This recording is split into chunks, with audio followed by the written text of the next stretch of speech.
안녕하셨어요. 우리 온 가족이 함께 예배드리는 주일 예배 세 번째 시간입니다. 2주간 뵙지 못해서 많이 보고 싶고 그립습니다. 코로나 바이러스로 인해서 한국 사회와 또 뉴스와 온 세계가 불안하고 깊은 고통을 함께 경험하고 질병으로 인해서 고통당하는 분들이 있으시고요. 또 경제가 휘청휘청하는 것으로 인해서 불안해하는 분들도 많이 계십니다. 하늘길도 막히고 바다길도 막히고 미래에 대한 불안감도 몰려오는 시즌인데요. 우리가 하나님의 자녀로서 이 시간 동안 주님의 돌보심을 깊이 경험하고 하나님을 더욱 신뢰하고 주님의 주권적인 통치 아래서 기도하는 시즌이 되어 주시기를 부탁드리겠습니다. 지난주 여러분들이 올려준 예배 사진 보았어요. 우리 자녀들이 악기로 찬양하고 또 부모님들께서 인도해 주셔서 참 행복한 가정 예배 보았는데 너무 감사드립니다. 오늘도 주일 예배입니다.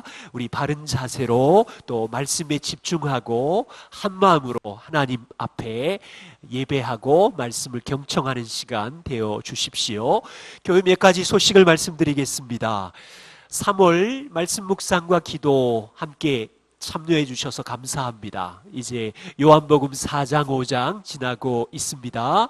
함께 열심히 해주시고 끝까지 동참해 주시고 이제라도 참석 괜찮습니다. 함께 기쁨으로 말씀 묵상해 주시고 또 공동체원들 또 지금의 상황들 위해서 기도해 주십시오. 그리고 카톡방에 올려주셔서 성도의 교제를 나누어 주십시오.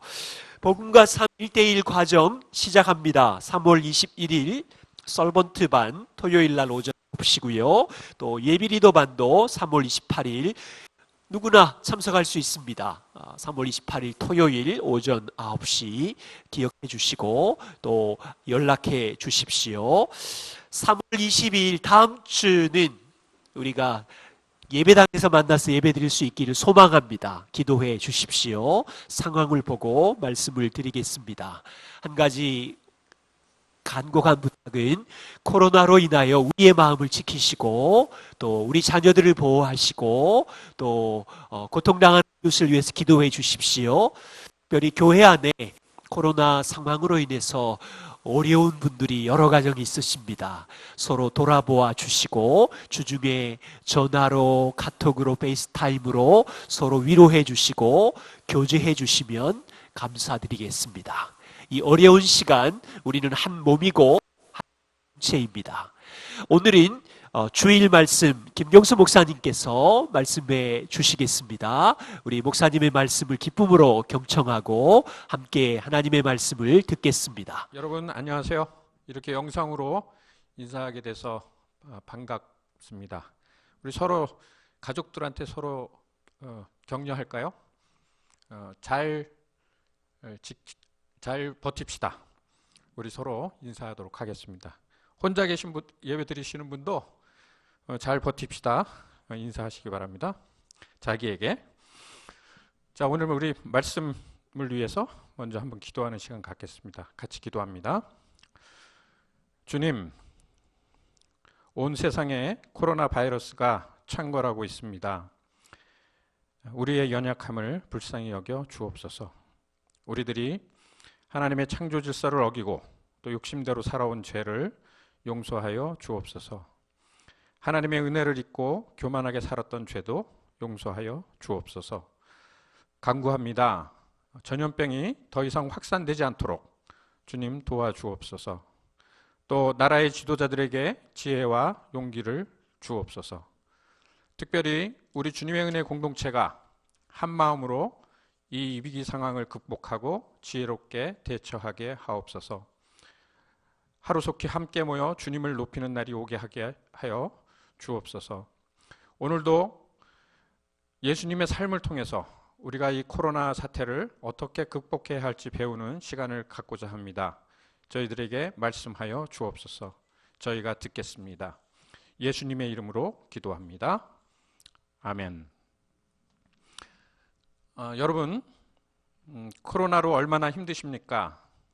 우리 주님 예수 그리스도의 복음을 통해서만 누릴 수 있는 그 평안, 안식, 그리고 소망이 절실하게 필요한 요즘입니다.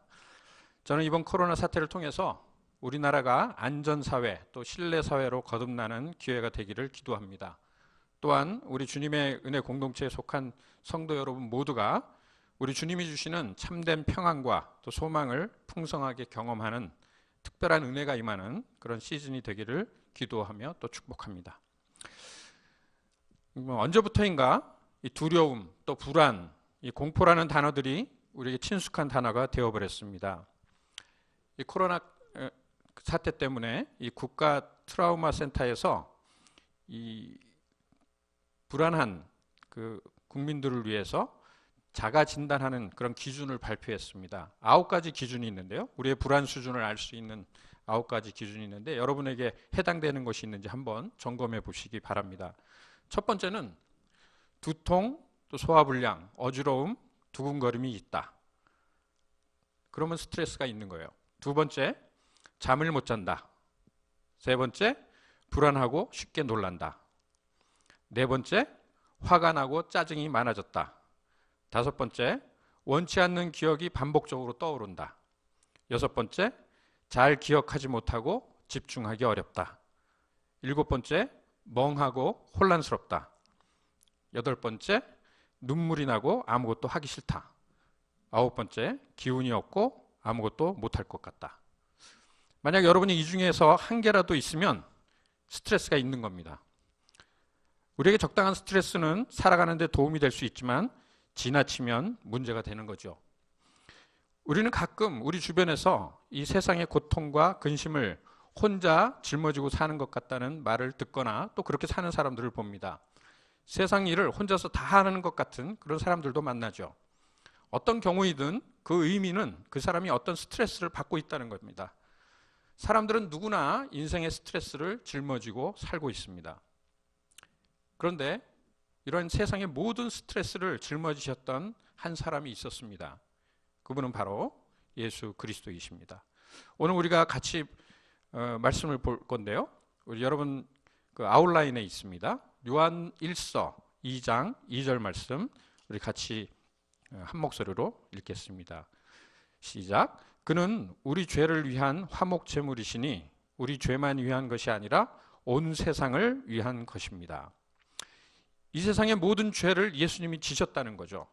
사실 예수님보다 이 세상에서 더 큰 스트레스를 받은 사람이 또 있을까요? 예수님은 십자가에서뿐만 아니라 그분의 생애 전체를 통해서 이 세상의 구세주가 되신 것입니다. 복음서에 나타난 예수님의 삶을 들여다보면 끊임없는 요구들이 많았습니다. 사람들은 예수님을 보고 싶어 했고 병자들은 치료를 받고 싶어 했습니다. 예수님은 개인적인 시간을 가지지 못했어요. 프라이버시가 없었습니다. 또한 예수님을 함정에 몰아넣으려는 사람들도 있었습니다.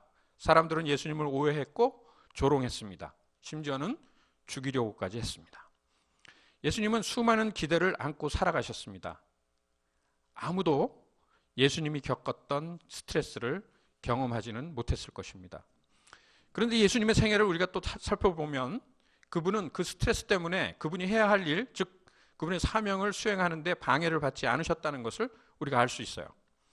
예수님은 놀라울 정도로 평안하고 균형 잡힌 삶을 사셨습니다. 예수님은 그 모든 일상의 스트레스를 평화롭게 대처하셨습니다. 서두르지 않으셨습니다. 항상 평안한 가운데서 하나님의 사역을 감당했던 것입니다. 세상이 그분에게 어떤 과제를 던져도 그분은 은혜로 또 평화로 그것을 다루셨습니다. 오늘 우리는 어떻게 그 예수님처럼 우리에게 닥친 그 스트레스를 극복할 수 있는지 말씀을 통해서 우리가 좀 배우려고 합니다. 도대체 어떻게 그런 스트레스를 차분하게 또 평화롭게 극복할 수가 있을까요? 예수님이 스트레스를 극복하셨던 그 비밀을 7가지로 살펴보겠습니다. 첫 번째, 가장 먼저 나 자신을 아는 것이 출발점입니다. 여러분, 우리가 누구인지 알아야 됩니다. 정체성이 혼란스러우면 스트레스가 쌓입니다. 우리 주변의 다양한 문화는 우리를 혼란스럽게 만들죠. 만약 여러분 스스로 누구인지 정체성을 분명히 하지 않으면 우리는 주변 사람들이 생각하는 전혀 다른 인물이 될 수가 있습니다. 그건 진짜 내가 아니에요. 여러분의 부모, 배우자, 친구들이 여러분을 여러분이 아닌 누군가로 만들어버릴 수가 있다는 말이죠. 만약 여러분이 하나님이 만드신 여러분의 정체성을 모른다면 우리는 우리 주변의 영향 때문에 흔들릴 수밖에 없습니다. 이 정체성의 문제를 분명히 하지 않으면 스트레스가 여러분을 공격할 것입니다. 예수님은 그분의 정체성에 의심이 없었습니다. 성경에서 18번에 걸쳐서 예수님은 스스로를 정의하십니다. I am statement이라는 게 있어요. 나는 진리다. 나는 길이다. 나는 생명이다. 나는 하나님의 아들이다. 나는 양의 문이다. 나는 생명의 떡이다. 나는 생명수다. 예수님은 당신이 누구인지 분명히 아셨습니다. 여러분 어떠십니까? 여러분은 여러분이 누구인지 아시나요? 왜 사람들이 명품을 좋아하고 브랜드를 좋아할까요? 사람들은 브랜드를 입거나 들고 다니면서 혹은 타고 다니면서 말합니다.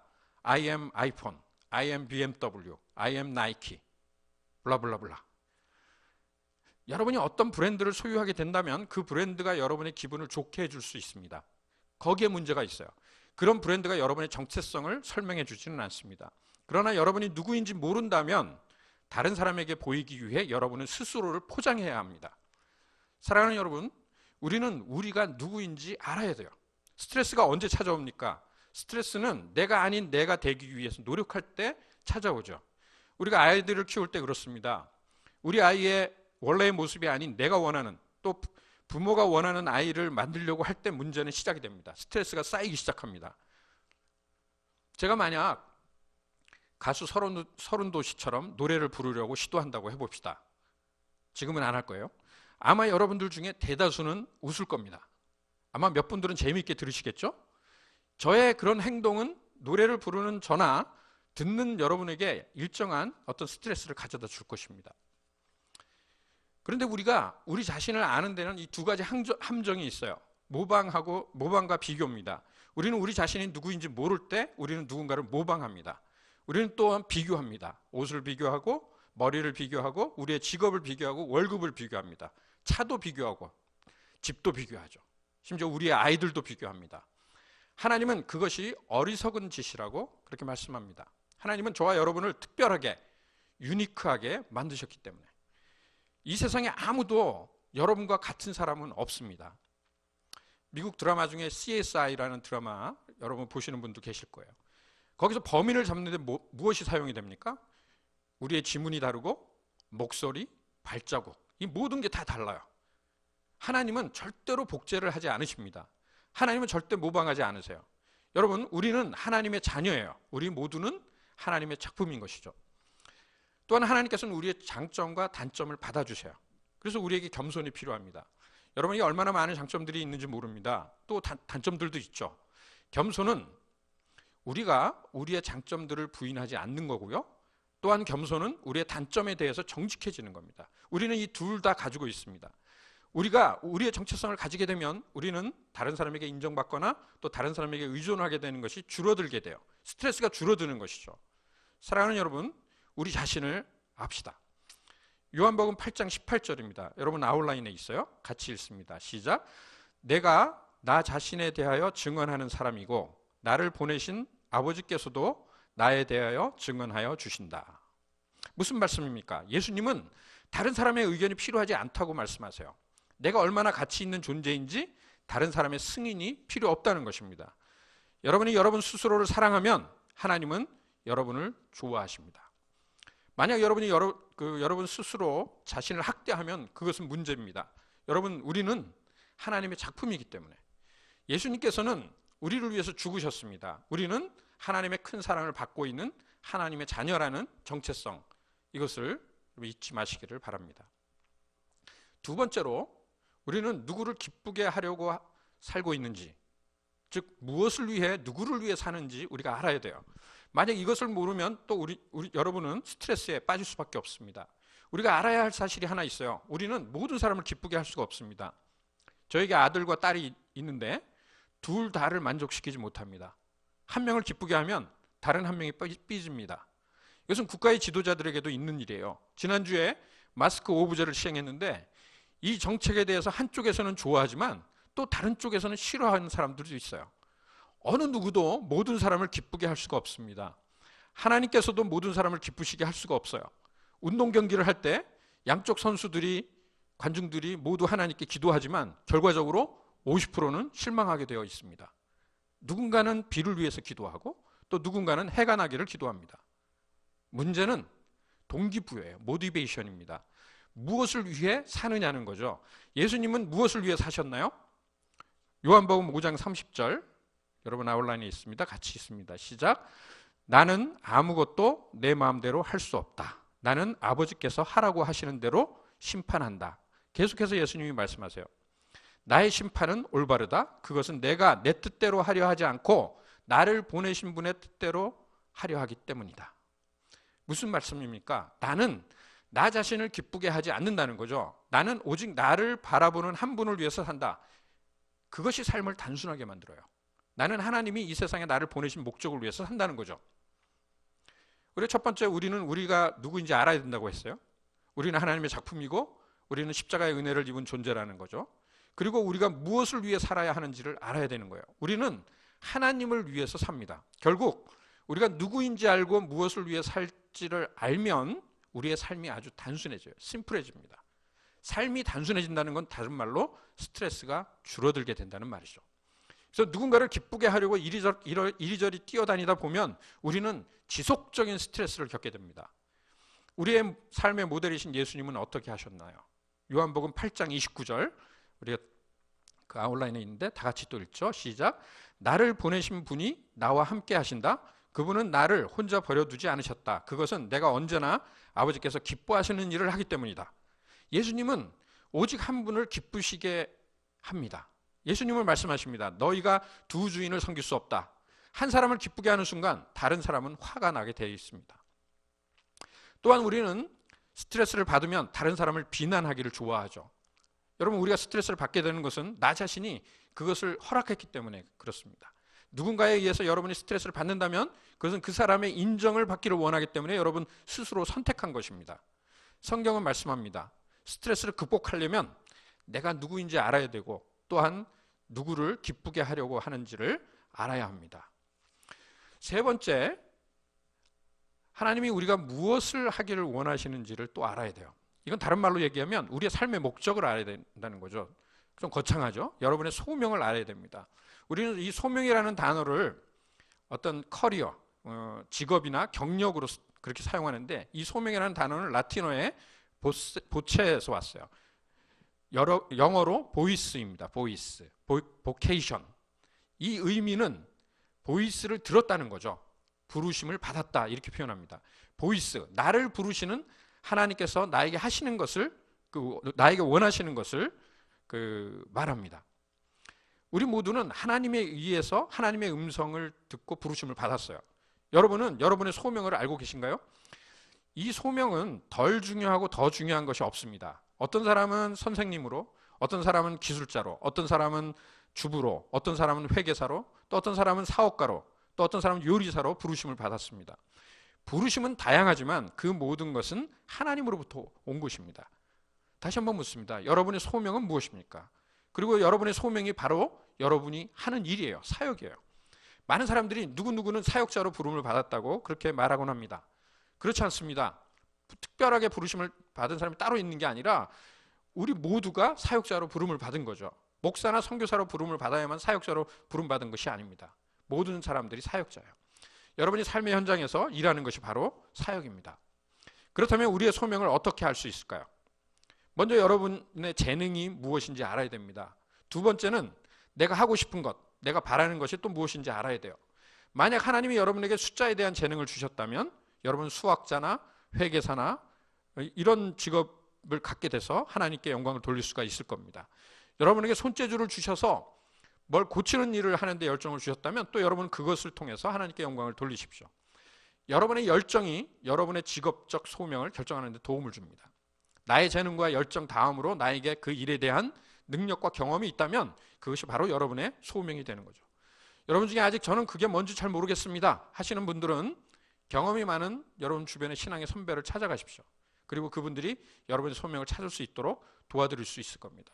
그리고 기억하시기 바랍니다. 저와 여러분 모두가 사역자입니다. 여러분의 소명을 여러분 확인하시기를 바랍니다. 예수님은 자신의 소명을 아셨어요. 요한복음 8장 14절 말씀입니다. 같이 읽습니다. 시작. 내 증언은 참되다. 나는 내가 어디에서 와서 어디로 가는지를 알고 있기 때문이다. 사랑하는 여러분, 모든 사람들은 어떤 동기에 의해서, 즉 소명에 의해서 살아갑니다. 어떤 사람은 죄의식 속에서, 또 어떤 사람은 상처와 후회 속에서 살아가기도 하죠. 그들이 그것들을 계속 붙잡고 있는 한 그것들이 그들 스스로를 죽게 만듭니다. 어떤 사람들은 돈과 명예와 같은 세상의 자랑에 의해서 살아갑니다. 다른 사람의 인정을 받기 위해서 살아간 사람들도 있어요. 하나님은 그것이 당신이 원하는 것이 아니라고 말씀하고 계세요. 하나님은 우리가 누구인지를 알기를 원하시고 우리의 소명이 무엇인지를 알기를 원하십니다. 우리가 우리의 소명을 모르면 우리는 스트레스를 받게 됩니다. 사랑하는 여러분, 여러분의 삶의 방향은 여러분의 선택입니다. 여러분의 소명이 무엇인지 분명히 하시기를 바랍니다. 미국의 아이젠하워 대통령이 대통령으로 있을 때 그의 백악관 집무실에는 두 개의 바구니가 있었다 그래요.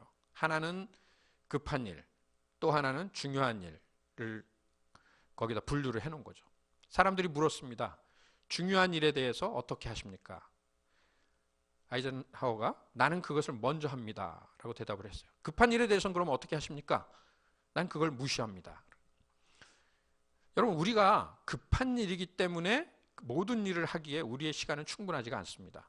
우리는 하나님의 뜻을 행하기에 충분한 시간을 가지고 있고 우리는 우리의 소명을 감당하기에는 충분한 시간을 가지고 있지만 급한 일을 하게 되면 우리는 충분한 시간이 없다고 생각을 하게 돼요. 그래서 만약에 여러분이 나는 충분한 시간이 없다고 생각하신다면 여러분은 하나님이 부르시지 않은 일을 하고 있다고 생각하시면 돼요. 한번 생각해 보시기 바랍니다. 여러분의 소명을 분명히 하십시오. 그렇지 않으면 계속해서 왔다 갔다 하게 되어 있습니다. 에베소서 4장 1절 말씀 우리가 같이 보겠습니다. 시작. 여러분은 부르심을 받았으니 그 부르심에 합당하게 살아가십시오. 여러분, 매일매일 질문하시기를 바랍니다. 내가 지금 하고 있는 일이 하나님이 나를 부르신 그 부르심에 맞는 일인가? 예라고 대답하실 수 있다면 그렇게 계속 하시기 바랍니다. 그렇지 않으면 멈추십시오. 그래서 네 번째, 예수님께서 선택하신 것은 집중의 원리입니다. 우리 자신을 알고 우리가 무엇을 위해 사는지 알게 되었고 그 다음으로 우리의 소명이 무엇인지 알았다면 그 다음으로 중요한 것은 거기에 집중하는 겁니다. 예수님은 집중하셨어요. 예수님은 이 문제에 있어서 달인이셨습니다. 제가 어렸을 때 과학 시간에 지금도 기억하고 있는 실험이 있는데 그게 뭐냐면 돋보기로 햇빛을 쬐어서 그 종이를 이렇게 포커스를 맞추면 그 종이가 탔어요. 여러분 기억하시나요? 요즘에 이런 거 잘 하는지 잘 모르겠어요. 초점을 맞추면 우리가 상상하는 것 이상의 일들을 할 수가 있어요.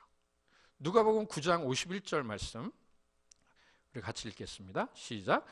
예수께서 하늘에 올라가실 날이 다 되었다. 그래서 예수께서는 예루살렘에 가시기로 마음을 굳히시고 그곳에서는 뭐가 기다리고 있었냐면 십자가가 기다리고 있었어요. 아마도 예수님은 다른 길을 선택하실 수도 있으셨을 겁니다. 그러나 예수님은 어떻게 하셨다고요? 마음을 굳히셨다. 다른 말로 뜻을 정하셨다는 거죠. 예수님이 이 땅에 오신 목적이 그거기 때문에. 예수님은 가장 중요한 것이 무엇인지 알고 계셨기 때문입니다. 예수님은 하나님 아버지께서 당신에게 맡기신 사명이 무엇인지 알고 계셨기 때문에 거기에 집중하실 수가 있어요. 예수님의 제자들이 많이 방해를 많이 했어요. 예수님 십자가에 달리시는 일에 대해서 방해했지만 예수님은 끝까지 집중하셨다는 것을 우리가 알고 있습니다. 예수님께서 스트레스를 극복하셨던 다섯 번째 원리가 있습니다. 그것은 묵상의 원리입니다. 기도의 원리라고도 얘기할 수 있어요. 하나님으로부터 듣는 것입니다. 우리가 기도할 때 일방적으로 하나님께 말만 하는 것이 아닙니다. 하나님으로부터 들어야 합니다. 여러분, 하나님께서 말씀하시는 것을 들어보신 적이 있나요? 어떻게 하나님의 음성을 들을 수가 있을까요? 사실 우리는 기도할 때 잘 듣지 않습니다. 일방적으로 말만 많이 하죠. 그래서 거꾸로 하나님께서는 제발 내 말 좀 들어다오 하고 빌고 계십니다. 하나님께서 사람에게 빌고 계시다는 거죠. 사람에게 비는 하나님. 여러분 한번 상상해 보시기 바랍니다. 하나님으로부터 듣는 연습을 하시기 바랍니다. 처음엔 쉽지 않지만 가능합니다. 나는 하나님께 말하고 하나님은 나에게 말씀하십니다. 하나님은 여러 가지 방법으로 우리에게 말씀하셔요. 때로는 정기적으로 성경 말씀을 읽을 때 말씀하시고, 때로는 평소에 암송했던 말씀이 떠오를 때도 있습니다. 때로는 다른 그리스도인 우리 친구들, 우리 성도들을 통해서 말씀하십니다. 그런데 때로는 하나님께서 직접 우리의 마음 가운데 직접적으로 영감을 주시기도 합니다. 이것을 잘 분별할 줄 알아야 돼요. 사랑하는 여러분, 제가 부탁하고 싶은 것이 있어요. 이제 앞으로 오는 한 주 동안 하나님으로부터 듣는 시간을 가지시기 바랍니다. 요즘에 시간이 많잖아요. 코로나 때문에. 조용한 공원에 가셔도 좋고, 사람 없는, 또 집안에서 방해받지 않는 곳에서 차 한잔 하면서 하나님께 말씀하세요. 하나님, 혹시 저에게 하실 말씀이 있으시면 한번 해보세요. 조금 길게 하시기 바랍니다. 못해도 한 15분 정도는 지나야 묵상이 제대로 이루어집니다. 또 필요하면 여러분 기도짝을 만드시기 바랍니다. 여러분 공동체 안에, 여러분 기도 공동체 안에서도 나눌 수 있지만 아주 친밀하게 기도짝을 그걸 만드셔서 함께 기도하면서 서로 도움을 받으실 수가 있어요. 여러분이 지금까지 살아오시면서 하나님이 여러분에게 결코 말씀하신 적이 없다면 그것은 여러분이 들으려고 하지 않기 때문입니다. 스위치를 꺼놓고 있는 거죠. 아니면 다른 채널에 여러분의 주파수를 고정시켜 놓았기 때문에 그래요. 우리는 인터넷과 스마트폰, TV와 다른 매스미디어를 통해서 이 세상의 소식을 듣기에 너무 바쁩니다. 모든 채널이 비지해요. 물론 묵상할 때 즉시 하나님이 말씀하시지 않을 때도 있어요. 때로는 그 다음 날에 응답하시기도 하고 또 한참 지나서 응답하시기도 하죠. 때로는 샤워할 때, 또 화장실에서, 때로는 거리를 걸을 때 하나님은 우리에게 말씀하십니다. 여러분, 성령님께서 강하게 역사하실 때는 그날 묵상하고 기도한 것이 바로 그날 이루어지기도 해요. 우리가 알아차리든 못하든. 한 달 전이었습니다. 제가 평소에 기도하지 않던 분이 있는데 그분을 위해서 기도해야 되겠다는 생각이 들었어요. 하나님이 주신 생각이죠. 그리고 그분을 위해서 기도했습니다. 그날 오후에 거의 1년 만에 그분에게서 전화가 왔어요.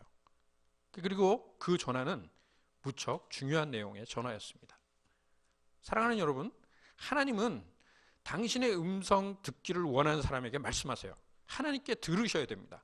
그냥 하나님께 요구만 하지 마시기 바랍니다. 듣는 기도야말로 우리의 스트레스를 낮춰주고 우리를 스트레스에서 건져줍니다. 이 묵상의 문자적인 의미는 어떤 것을 신중하게 생각하고 또 생각하고 또 생각한다는 거죠. 우리 소가 되새김하는 것과 같아요. 만약 여러분들이 나쁜 생각을 계속 묵상하면 그것은 결국 걱정이 됩니다. 만약 여러분이 선한 생각을 계속하면 그게 묵상이 되죠. 좋은 묵상. 걱정하는 것은 부정적인 묵상입니다. 지난 몇 주 우리나라 사람들은 마스크를 너무 많이 묵상하면서 살고 있는 것 같아요. 사실 우리는요, 걱정하는 방법을 이미 너무나 잘 알고 있습니다. 여러분, 우리는 좋은 묵상을 해야 돼요.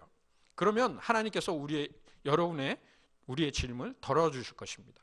복음서에서 예수님의 생애를 살펴보면 예수님께서 얼마나 많이 혼자서 기도하시는 시간을 보내셨는지 발견하게 됩니다. 마가복음 1장 35절, 우리가 너무 잘 아는 말씀인데 같이 읽습니다. 시작. 아주 이른 새벽에 예수께서 일어나서 외딴 곳으로 나가셔서 거기에서 기도하고 계셨다. 이 말씀에서 예수님은 무엇을 하고 계신가요? 바로 우리가 이번 한 달 동안 하고 있는 그 말씀 묵상, 도전, 경건의 시간을 갖고 계신 거죠. 오늘날 우리가 왜 예수님처럼 이 경건의 시간을 가지지 못할까요? 그것은 바로 습관이 되지 않아서 그렇습니다. 우리는 급한 일이 생겨야 하나님 앞에 나와서 기도하죠.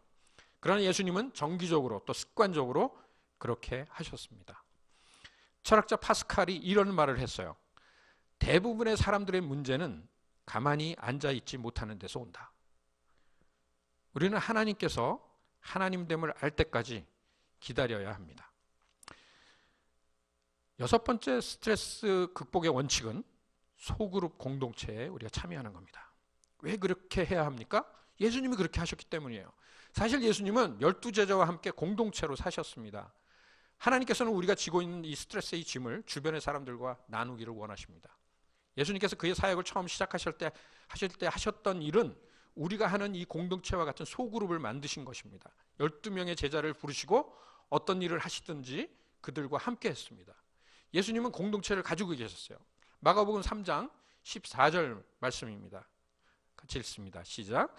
예수께서 12를 세우시고 그들을 또한 사도라고 이름하셨다. 이것은 예수께서 그들과 함께 있게 하시고 또 그들을 내보내시어 내보내어서 말씀을 전파하게 하시며. 그러니까 함께함의 원칙이죠. 우리는 공동체가 없이는 아무것도 할 수가 없습니다. 우리가 인생을 살면서 아무 일이 없을 때는 공동체가 필요 없어 보입니다. 그러나 우리가 병들거나 어려운 일을 당했을 때 공동체는 우리를 살려줍니다. 어떤 분들은 나는 보이지 않는 교회에 속해 있다고 자신 있게 말합니다. 그러면 이런 질문이 생기죠. 만약 그분이 병들어서 병원에 입원한다면 누가 방문합니까? 보이지 않는 교회가 가나요? 여러분, 우리가 인생의 위기를 만난다면 인생의 위기를 만나기 전에 우리는 진실한 공동체가 필요해요. 우리는 분명히 인생에서 어떤 형태로든지 어려움을 겪게 됩니다. 우리 주변에 가까운 사람들이 죽을 것이고 병도 걸릴 거예요. 결혼의 문제도 있고요. 자녀들의 문제도 있습니다. 일들은 계속 일어납니다. 그럴 때 우리는 공동체가 꼭 필요해요. 예수님께서는 십자가에 죽으시기 전에 겟세마네 동산에서 기도하셨습니다. 그런데 혼자 가지 않으셨죠. 그분의 3명의 제자들과 함께 가셨습니다. 예수님은 가장 어려운 시간에 당신과 함께 있어줄 공동체가 필요했던 것이죠. 가장 스트레스가 많았을 때 예수님은 공동체를 의존하셨던 겁니다. 사랑하는 여러분, 우리 안에 자존심과 교만은 말아요. 나는 공동체 같은 거 필요 없어. 여러분의 영혼이 건강하려면 이 공동체가 꼭 필요합니다. 여러분이 인생에서 하나님의 축복을 받고 또 스트레스를 덜 받고 살고 싶다면 이 공동체가 필요합니다. 어떤 분들은 그렇게 생각하실지 모르겠어요. 목사님은 내 문제를 모를 거야. 내가 지금 겪고 있는 문제는 정말 독특해서 아무도 이해 못할 거야. 전혀 그렇지 않습니다. 저나 여러분 모두는, 우리 모두는 똑같은 문제들을 정도의 차이가 있을 뿐이지 똑같이 겪고 있는 거죠. 부탁드립니다. 공동체 중독증에 빠지시길 바라요. 다른 중독은 권하지 않지만 이 공동체 중독증에 여러분 빠지시기를 바랍니다. 마지막 스트레스 극복의 원칙은 재충전하는 것입니다.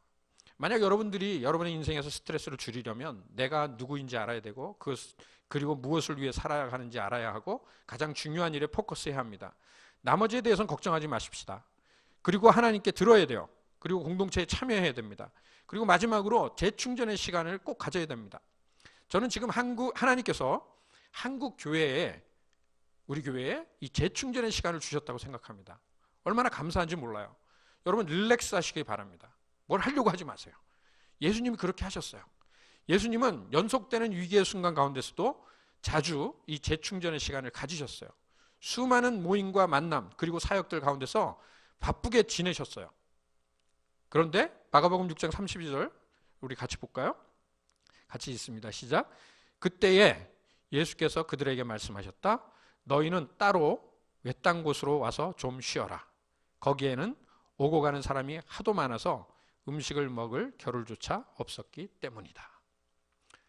또 예수님은 안식일은 사람을 위해서 있는 것이지 안식일을 위해서 사람이 있는 것이 아니라고 말씀하시기도 하셨어요. 하나님께서 7일에, 일주일 7일에 하루는 하나님을 예배하며 쉬도록 룰을 만드셨습니다.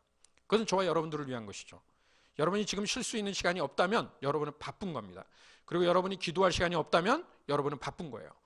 스트레스가 있는 거예요. 그리고 여러분은 멈춰서서 맑은 공기를 마시고 숨 고르기를 할 필요가 있습니다. 여러분이 쉬는 일정을 만들지 않는다면, 재충전을 하지 않는다면 여러분은 늘 급한 일에 쫓기며 살 수밖에 없어요. 오늘 말씀을 이제 정리합니다.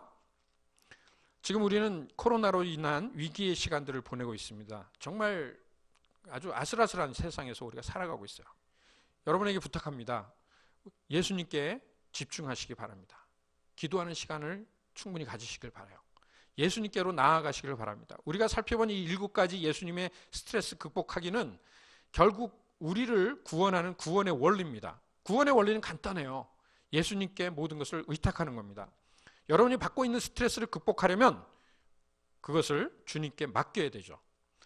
마태복음 11장 28절, 29절 말씀인데요. 제가 읽도록 하겠습니다. 수고하며 무거운 짐을 진 사람은 모두 내게로 오너라. 내가 너희를 쉬게 하겠다. 나는 마음이 온유하고 겸손하니 내 멍에를 메고 나한테 배워라. 그리하면 너희는 마음의 쉼을 얻을 것이다. 내 멍에는 편하고 내 짐은 가볍다. 사랑하는 여러분, 이 말씀은 오늘도 우리에게 유효합니다. 예수님은 말씀하십니다. 우리가 피곤하고 지쳐 있다면, 어떤 이유에서든지 스트레스를 받고 있다면 포기하지 말아라. 예수님께서 말씀하세요. 내게로 오너라. 내게로 와라.